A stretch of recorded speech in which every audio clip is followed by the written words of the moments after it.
नमस्कार, जय हिंद। जरूरत थी रिवीजन क्लास की। बहुत सारे बच्चे कह रहे थे कि सर आप भी इतने सारे लोग वीडियो बना रहे हैं, आप क्यों पीछे रह रहे हैं सर। हमने कहा नहीं, हम पीछे कैसे रह सकते हैं, और सर आप वीडियो बना देंगे तो हो सकता है हम लोग का 100 में 100 नंबर आ जाए। तो अगर मेरी वजह से किसी का 100 में कुछ नंबर कम हो रहा है तो हम वो काम नहीं करेंगे, हम बना देते हैं वीडियो। तो रिवीजन क्लास ऐसा बनाते हैं जो भी। और दूसरी चीज ये कि अगर किसी ये वीडियो के बाद ऐसे तो धीरे धीरे पढ़ता रहेगा, चाहे अकाउंट्स का हो, इकोनॉमिक्स का हो, मैनेजमेंट का हो। अगर आपको लगता है कि किसी टॉपिक पे किसी क्वेश्चन में आपको दिक्कत है तो वो लिख के आप कमेंट बॉक्स में डाल देना, हम उसका डिटेल वीडियो उस कॉन्सेप्ट का या उस क्वेश्चन का जरूर बना के आप उस पर अपलोड कर देंगे। तो हमने शुरू किया है आपका क्लास 12 का जो भी CBSE board, ISC and UP board, ये सबके लिए सेम कॉन्सेप्ट है। शुरुआत पार्टनरशिप से कर रहे हैं और पार्टनरशिप में सबसे पहले शुरुआत करें चैप्टर नंबर 2 जिसमें 2 ही टॉपिक है। और हमारे बोर्ड एग्जाम में जो भी एग्जाम है हमारे, लगभग ये 4 to 6 मार्क्स, अगर हम ऐसे लिखते हैं तो ये 6 मार्क्स कवर करता है। सर मार्क्स क्यों बता रहा है, एग्जाम का समय है तो मार्क्स बताना जरूरी है क्योंकि हमारा फोकस वही होता है। दूसरा ये तो जो इसमें टॉपिक सबसे पहला शुरू होता है वो हमारा हो गया गुडविल। गुडविल क्या होता है सर? तो गुडविल का मतलब extra earning capacity due to hard work. हम प्रीवियस अपने जो भी मेहनत करके जो गुडविल बनाते हैं, जो भी कंपनी आज ब्रांड बनी है, इसके ब्रांड की वजह से हम उसको कैप्चर खरीद लेते हैं बड़े आराम से, क्योंकि उन्होंने प्रीवियस में बहुत अच्छा वर्क डन किया, तो उसकी वजह से हम उसके प्रोडक्ट्स को, सर्विसेज को आसानी से यूटिलाइज करते हैं। तो गुडविल किसी भी बिजनेस का निकालने का पर्पज यही होता है, क्योंकि अगर किसी बिजनेस को अगर हम खरीदते हैं तो 2 चीजें आती है। जैसे मान लीजिए किसी बिजनेस को आप परचेज करें तो उसमें आता है सर उसके फिक्स्ड एसेट्स, और सबसे बड़ी बात फिक्स्ड एसेट में हम 2 बातें लेके आते हैं। एक हमारे साथ आ जाता है टेंजिबल और दूसरा हमारे साथ आ जाएगा इनटेंजिबल। और यही इनटेंजिबल में आता है गुडविल, क्योंकि हम टेंजिबल में प्लांट, मशीनरी, बिल्डिंग, फर्नीचर, इन सब की वैल्यूज बड़े आराम से निकाल सकते हैं। लेकिन गुडविल कैसे निकालेंगे कि इस बिजनेस की लिटरल गुडविल कितनी, क्योंकि अगर वो 2 साल, 3 साल, 4 साल मार्केट में सर्वाइव की हुई है तो उसकी कुछ वैल्यू होती है। उसी को कैलकुलेट करने के लिए हम ये चैप्टर पढ़ते हैं, वैल्यूएशन ऑफ गुडविल। और गुडविल पढ़ते क्यों वो हमने आपको बता दिया, बड़े आराम से बताया, क्योंकि वो जरूरी है बिजनेस के। अच्छा, गुडविल वैसे हम बताते हैं 2 तरीके से हम तो समझते हैं, वैसे नेचर तो बहुत होता है, 2 तरीके से होता है। एक हो गया self generated goodwill, self generated goodwill, और एक होता है हमारा purchased goodwill. Self generated goodwill की हम अकाउंटिंग नहीं कर पाते सब, क्यों? क्योंकि उसका कोई वैल्यूएशन हम नहीं कर सकते ना, अपने काम का वैल्यूएशन नहीं कर सकते। लेकिन जो गुडविल हम परचेज करते हैं उसी को अपने बुक्स ऑफ अकाउंट में प्रेजेंट करते हैं, और क्योंकि परचेज करने के लिए ही हम गुडविल कैलकुलेट करते हैं। तो आपका जो टॉपिक तुरंत शुरू होता है वो होता है हमारा मेथड्स टू कैलकुलेट गुडविल। अब हम गुडविल कैसे कैलकुलेट करेंगे, तो उसके लिए आपके सिलेबस में, 12th के सिलेबस में 3 मेथड है हमारे पास। एक है बेटा एवरेज प्रॉफिट मेथड, दूसरा हमारा सुपर प्रॉफिट मेथड, और थर्ड को हम कहते हैं कैपिटलाइजेशन मेथड। हम शॉर्ट में लिख रहे हैं टाइम बचाने के लिए, डिटेल आप तो लिखा ही है आपके बुक्स में। एवरेज को 2 पार्ट में बांट सकते हैं, एक हो सकता है हमारा बेटा सिंपल एवरेज और एक हो सकता है वेटेड एवरेज। तो सर फटाफट फॉर्मूला डिस्कस कर दीजिए। हम सिंपल एवरेज का सबसे पहले आपको बता रहे हैं, ये हो जाएगा आपका ए, ये हो जाएगा आपका बी। तो फर्स्ट का ए, सिंपल एवरेज, क्या फॉर्मूला डिस्कस होगा सर? सर गुडविल को शॉर्ट में लिख सकते हैं ऐसे, लेकिन हाँ एक चीज बता दें आपको, बोर्ड एग्जामिनेशंस में कोई भी चीज आप शॉर्ट में नहीं प्रेजेंट करोगे। हमारे लाइफ का रूल है, हम शॉर्टकट तुरंत पकड़ लेते हैं लेकिन नहीं कर सकते। बोर्ड एग्जाम में कोई शॉर्टकट नहीं, ये पूरा आपको लिखना है, ये पूरा लिखना है। अभी टाइम बचाना है इसलिए हम ऐसा लिखते हैं। तो सर गुडविल का यहां फॉर्मूला क्या हो जाएगा? Average profit into number of years purchased. मतलब इस लाइन का मतलब होता है कि जो गुडविल हमने परचेज की है वो कितने साल तक हमारे बिजनेस को वैल्यू करे। तो वो उसमें क्वेश्चन में आपके गिवन होता है 2 साल, 3 साल, 4 साल, मैक्स टू मैक्स 5 साल। तो उसको कहते हैं number of year purchase. Sir average profit profit क्या होता है? तो सर कहीं भी इसका शॉर्ट फॉर्मूला कर सकते हैं हम लोग, क्या लिख सकते हैं sir? Total profit upon number of year, average निकालने का ही तरीका है।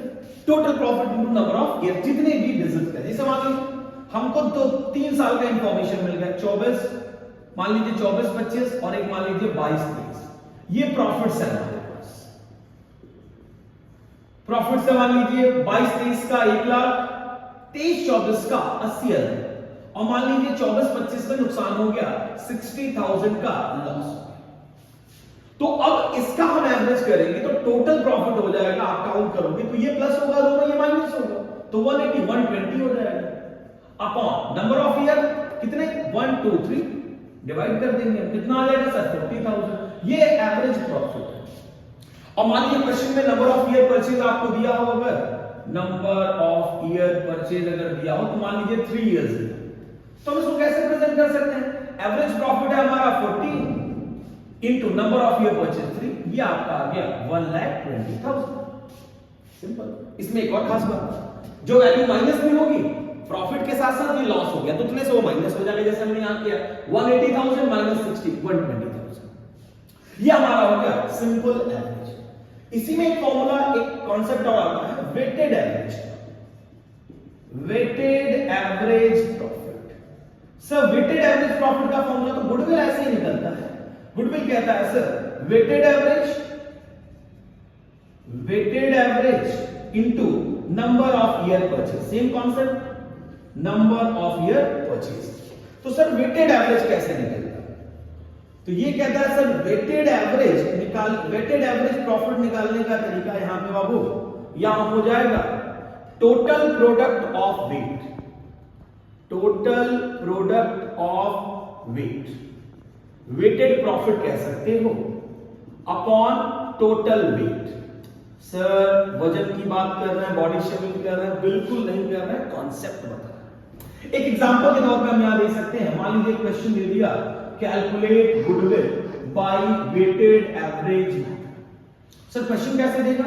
मान लीजिए ये ईयर दे दिया आपको, यहां पे वेट दे दिया, और वेट कुछ नहीं, बाय डिफॉल्ट कुछ नहीं होता, तो 1 2 3 4 हो जाता है ईयर के साथ साथ। ये मान लीजिए प्रॉफिट्स दिया और ईयर हो गया मान लीजिए आपका 2021 21 22 22 23 23 24। वेट हो सकता है कुछ नहीं दिया, बाय डिफॉल्ट 1 2 3 4 हो सकता है, कभी चेंज भी दे सकता है। मान लीजिए इस साल हो गया 80,000 का प्रॉफिट, सेकेंड ईयर में मान लीजिए आपको प्रॉफिट दिया हुआ है 60,000, यहां मान लीजिए 40,000 का प्रॉफिट है, यहां मान लीजिए 1 लाख का प्रॉफिट है। तो प्रोडक्ट निकालने के लिए हम करते क्या है सर? प्रोडक्ट के लिए हम मल्टीप्लाई कर देंगे, ये हमारा हो जाएगा 80,000, यहां हम करेंगे 1,20,000, यहां आप कर लेंगे फटाफट 1,20,000 और यहां हमारा हो जाएगा 4।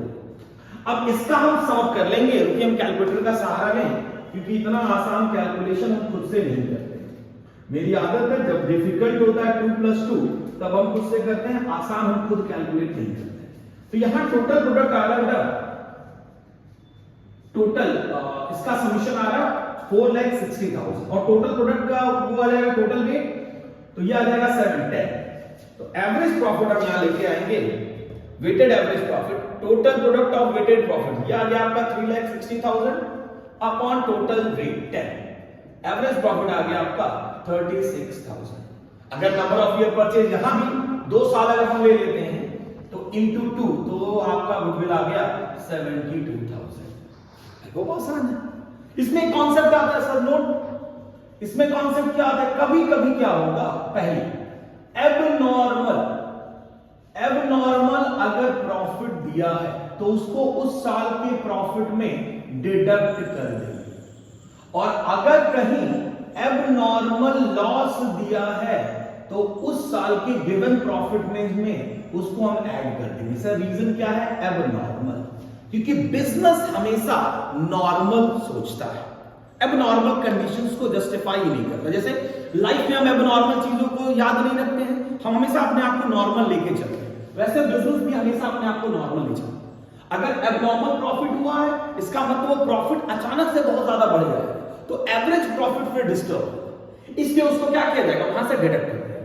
और अगर एबनॉर्मल लॉस है तो प्रॉफिट बहुत ज्यादा घट जाएगा। जैसे मान लीजिए कोविड है तो उस समय बिजनेस की प्रॉफिट्स एबनॉर्मल तरीके से डिक्रीज हो गई, तो इसलिए वापस उसको ऐड किया जाए, क्योंकि उसकी वजह से एवरेज प्रॉफिट जो बिजनेस का आएगा वो बहुत ज्यादा कंफ्यूज कर देगा मार्केट को कि एक्चुअल में एवरेज प्रॉफिट है।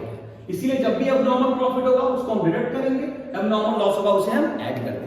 बेटा इस मोमेंट में इतना जो पढ़ा दिए हमको एक शेर व शायरी, जैसे शेर एक होता है, शायरी बहुत सारी होती है, लेकिन कसम से हमको याद होता तो जरूर बोल देते, क्योंकि हमको मालूम है बच्चे उससे जुड़ते हैं। लेकिन हमारा मानना ये है अगर अच्छा आपको पढ़ा दिया जाए, कंटेंट दे दिया जाए, तो आप लोग उससे भी एग्री कर जाओगे। जरूरी नहीं है शेर व शायरी बोल के ही अपने आप को वायरल किया। ऐसे वायरल होने का हमारा कोई इच्छा नहीं है, इच्छा बस इतना है कि आप अच्छा नंबर पाओ। दूसरा सुपर प्रॉफिट। अब सुपर प्रॉफिट बहुत बेसिक है, फिलहाल इस वीडियो में हम सुपर प्रॉफिट बताएंगे, फिर अगले में सुपर प्रॉफिट बताने का फॉर्मूला सर यहां से हम लेके आए, तो गुडविल इज इक्वल टू, यहां फॉर्मूला हो जाएगा हमारा super profit into number of year purchase. एक बार हम आपको बता चुके हैं number of year purchase. Super profit कैसे आएगा सर? तो कहता है sir super profit is equal to average profit या एक्चुअल प्रॉफिट, जो भी क्वेश्चन में आपके दिया। एक्चुअल प्रॉफिट भी दे सकता है, एवरेज, और एवरेज निकालने का तरीका ऑलरेडी हमने आपको बता रखा है, total profit upon number of year minus normal profit. अब ये नॉर्मल प्रॉफिट एक नई बात है सर, ये नॉर्मल प्रॉफिट कैसे आएगा? बहुत कंफ्यूजन है सर जीवन में। नहीं, आसान। नॉर्मल प्रॉफिट का मतलब ये कि अगर इस बिजनेस में आप पैसा नहीं लगाते, नॉर्मली कहीं और लगाते तो रिटर्न क्या होता है? लोग कहते हैं ना कि यार म्यूचुअल फंड्स में लगा लो, उसका रिटर्न 20%, तो 20% इज योर नॉर्मल रिटर्न। किसी को अगर मान लीजिए कुछ नहीं समझ में आता है, अगर मान लीजिए ऑर्थोडॉक्स थिंकिंग है तो हम लोग कुछ नहीं करते पैसे के साथ, हम उसको एफडी करते हैं, फिक्स डिपॉजिट करते हैं, तो वो 8% का रिटर्न है। मान लीजिए 1 लाख रुपए हमारे पास है, वैसे है नहीं, मान लो अगर होता तो हम दो काम कर सकते हैं, या तो हम बिजनेस में लगा दें, या हमको कुछ ना समझ में आया तो हम एफडी कर दें। तो हम एफडी करेंगे तो नॉर्मल हमको उसमें 1 साल का 8,000 रुपए मिलेगा, मतलब 8% का रिटर्न, तो उसको कहते हैं नॉर्मल रिटर्न, नॉर्मल प्रॉफिट। अब नॉर्मल प्रॉफिट हम लाते कैसे? तो कहता है जो भी आपके बिजनेस का कैपिटल इंप्लॉयड है, मतलब जितना बिजनेस में पैसा लगा है, into normal rate of return, normal rate of return upon 100। Normal rate of return वो क्वेश्चन में गिवन होगा कि इस बिजनेस का नॉर्मल रिटर्न था क्या, तो 10% हो सकता है, 8% हो सकता है, और जितना बिजनेस में पैसा लगा। सर कैपिटल इंप्लॉयड कैसे आता है? क्वेश्चन यहां पे अपन चाहेंगे कैमरा थोड़ा इधर शिफ्ट किया जाए, कैपिटल इंप्लॉयड कैसे आता है? तो कैपिटल इंप्लॉयड निकालना भी कठिन काम है सर। अगर हम एसेट अप्रोच से देखेंगे, एसेट्स अप्रोच, तो हमारे कैपिटल इंप्लॉयड का यहां मतलब हो जाएगा कि जितना भी पैसा, जैसे capital employed is equal to total assets minus external liability. या एक तरीका और आप समझ सकते हैं, हम ये समझ लें कि जो भी कैपिटल इन्वेस्टेड है प्लस रिजर्व्स एंड सरप्लस, जो भी रिजर्व एंड सरप्लस बिजनेस में ऑलरेडी लगा हुआ है।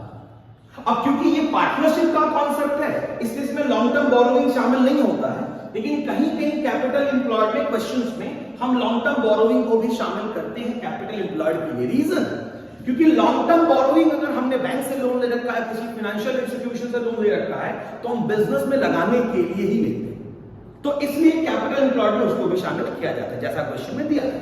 तो हम यहां से कैलकुलेट करेंगे नॉर्मल रिटर्न, तो इससे हमको मिल जाएगा नॉर्मल प्रॉफिट, एवरेज प्रॉफिट में हम माइनस करेंगे, मिलेगा सुपर प्रॉफिट, और super profit into number of year purchase करेंगे तो हमको मिल जाएगा बड़े आसानी से गुडविल। तो बहुत बहुत धन्यवाद। दो टॉपिक अगले वीडियो में हम इसको डिस्कस करेंगे, फिर आगे इस चैप्टर को हम 3 वीडियो में समाप्त कर देंगे। तो बने रहिए कॉमर्स हब के साथ और हम इसको ऐसे बढ़ाते रहेंगे। बहुत बहुत धन्यवाद, नमस्कार।